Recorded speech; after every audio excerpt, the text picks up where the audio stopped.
Beware of the Were-Hyena, the curse that turns man into monster. The night is never peaceful in Kijani. Under a blood-red full moon, whispers of a cursed creature send shivers down every spine. Imagine a man whose eyes betrays humanity. Kuda, a creature who walks the line between man and beast, a Were-Hyena that hunts with a savage intelligence. Gah. As shadows twist and grow, one cannot help but wonder. Would you dare to face the curse that transforms kin into monsters? Stay with us, for this is the terrifying tale of a curse that no one in Kijani can escape. The curse descends. In the small village of Kijani, nestled at the edge of sprawling savannas and dense acacia forests, life once thrived under the watchful gaze of ancient traditions. Mud brick homes and thatched roofs formed a protective circle, a haven against the wild unknown. But now, a curse has shattered that peace. For 6 long months, no full moon night has passed without terror. Villagers whisper of the horrifying day when Jabari returned from a hunt, his eyes no longer entirely human. I saw hunger in his gaze. Mama F murmurs, clutching her protective amulet. Something beastly lurked behind those eyes. 12-year-old Tafari recalls the moment in frozen fear. Could a creature stood outside my window, he says. It looked like a man, but its back was hunched, its face stretched with cracking bones. Then it smiled, revealing too many teeth. That very night, a villager disappeared without a trace. Bloody drag marks and massive paw prints, then human footprints, were all that remained. The elders speak in hushed tones of an ancient curse. The Buddha, the Were-Hyena. The transformation begins. Kijani, once renowned for vibrant night markets and storytelling circles, now lives in dread. Doors are barred. Protective symbols painted in red clay adorn every entrance. And even children are kept indoors. Families mourn. Those taken Adisa, the blacksmith Zola, pregnant Kamari, the twins Nola, and Nuru. LD Jelani, with deep lines etched on his weathered face, explains in a trembling voice, they were taken and hunted. What once was a mere hyena is now something far worse, a curse that makes man become beast. The tragedy began during the Great Hunt. 5 men ventured deep into the forbidden forest. Only Jabari returned, battered, his body marked by strange bites and relentless fever. Naya, the village healer, treated him but noted his wound oozed a yellowish fluid that reeked of decay. The third night under the full moon, the bite closed. Jabari recovered physically, but his eyes had changed. The whites yellowed, and his pupils contracted like those of an animal. At first, Jabari's odd behavior was dismissed as a side effect of his ordeal. Yet his insatiable hunger, unnatural movements, and a chilling, inhuman laugh soon sent shockwaves through the village. His wife Ayana recalls with horror. He would eat like a beast and then wander our home, laughing at nothing. I watched in terror as he once returned to our bed, naked and covered in earth and something darker I couldn't wash away. Thus, the curse of the Buddha was born, a spiritual possession that transforms a human into a hybrid creature. Half man, half hyena. Unlike European werewolves, this curse is not sudden. It is a slow, agonizing transformation where bones crack, skin stretches, and the soul fractures. And worst of all, the cursed retain their human intellect, knowing our habits, our fears, even mimicking the voices of those they once loved. The hunt for a cure. Desperation grips Kijani. With each full moon, more villagers vanish, and the cursed roam free. Elder Jelani gathers the remaining hunters before this curse consumes us all. He warns, we must act. Jabari may be our first victim, but his fate can lead us to the cure, or at least a way to contain the evil. The hunters led by the skilled tracker Kamau, prepare for the dangerous night. They sharpen spears, coat their blades with sacred herbs and cold iron, gun, and receive protective amulets from Naya. These won't stop claws or teeth, she cautions, but may hold back the curse if you're wounded. They trace the creature's tracks to a rocky outcropping where dense, twisted trees hide a den. Coup! Here amid the eerie silence of the forest, the men perform a solemn ritual, drinking a bitter tonic and marking their faces with protective symbols passed down through generations. Good! In the village, the women begin low, rhythmic chants to anchor the men to humanity, a plea for the safe return of their loved ones.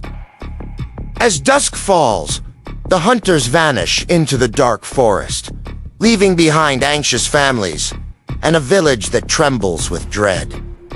Night of the curse. Good!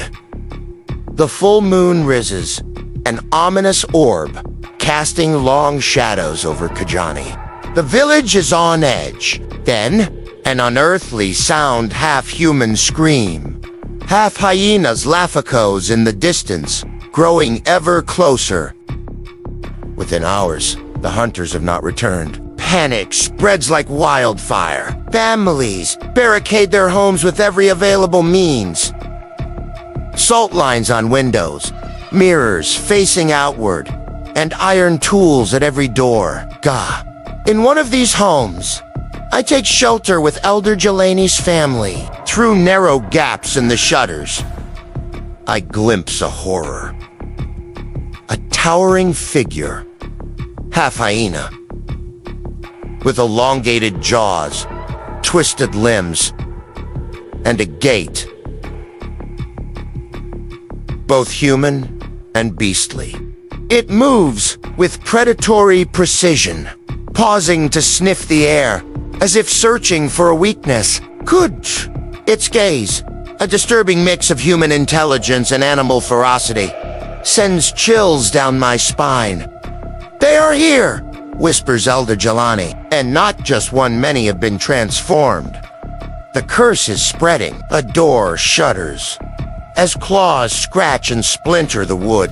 Guttural, distorted voice calls out, Jelani, open up. I'm hungry. The creature seems to know the elders.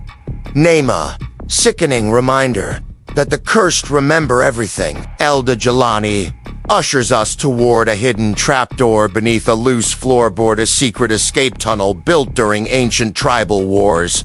This will lead us to the sacred caves, he explains. The curse cannot follow us there.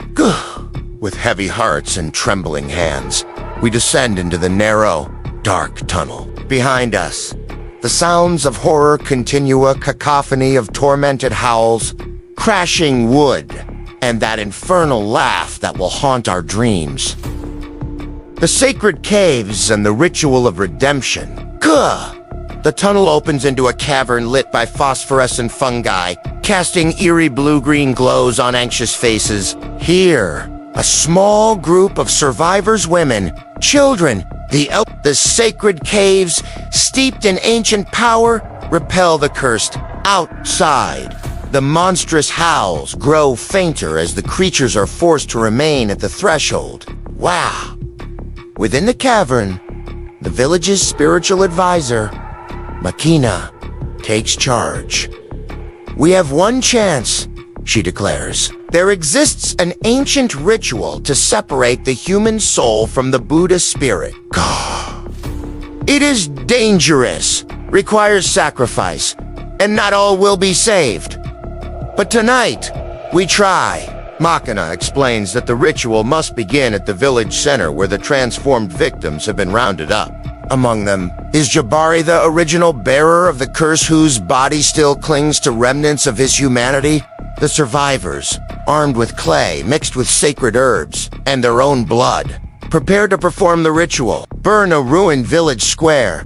They bind the afflicted with ropes treated in protective herbs. The air is heavy with the scent of burning incense and the sound of low, steady chants. Women form a counterclockwise circle around the bound figures, sprinkling a potion of water and herbs, while men drive stakes into the ground at the cardinal points, forming a protective boundary. Machina approaches Jabari first.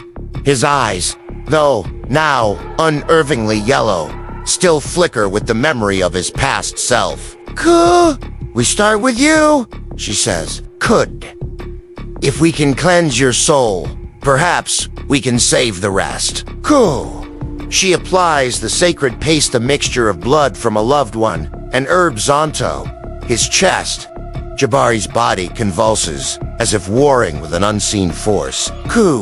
His tortured howl, a blend of human agony and animal ferocity, reverberates through the square. Slowly, dark mist begins to form around him, a tangible manifestation of the Buddha's spirit. The villagers focus their minds and hearts, calling out personal memories and the names of those they love. Their voices, rising together in a desperate chorus, drive the mist toward the boundary marked by the stakes. Machina flings a prepared powder into the swirling darkness. And with a sound like tearing cloth, the mist recoils and is drawn toward the stakes. In a flash of light, it has contained its malignant force, severed from Jabari's body. Jabari's body relaxes, his breathing steadies, and his features slowly regain a more human aspect. One is freed, Machina announces, though her voice is tinged with sorrow. But the curse has claimed others. The aftermath, and a haunting warning. In the days that follow, Kijani begins a slow, painful recovery. The ritual saved 5 of the afflicted, including Jabari. Who now bears permanent marks, yellow flecks in his eyes, and movements that remain a touch too wild. The village mourns those lost 3 could not be saved and were given a merciful end through sacred fire and ritual herbs. Machina explains that the curse, though weakened, never fully disappears. It sleeps within them, waiting for the next surge of emotion, anger, fear, even joy can awaken it anew, she warns. Elder Jelani, his face lined with fresh scars, adds, "We must never forget the old ways, the protections of our ancestors. If we do, the curse may find new hosts in the wild places." As the village rebuilds, a new resolve takes root. The sacred caves are incorporated into everyday spiritual practice, and children are taught the ancient lore so that the warning is never lost.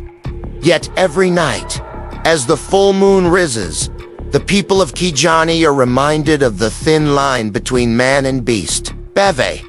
Before I depart, Jabari meets me at the village edge. Is now more human than beast, but haunted by memory, meets mine. Tell our story, he says in a voice that trembles with both hope and regret. Let others know the price of forgetting our old protections. In the night, the beast still lurks waiting, hungry, as I leave Kijani behind, a distant, half-remembered hyena. Laugh echoes across the savannah, chilling reminder that in the shadows of every full moon, the curse of the Were-Hyena may rise again.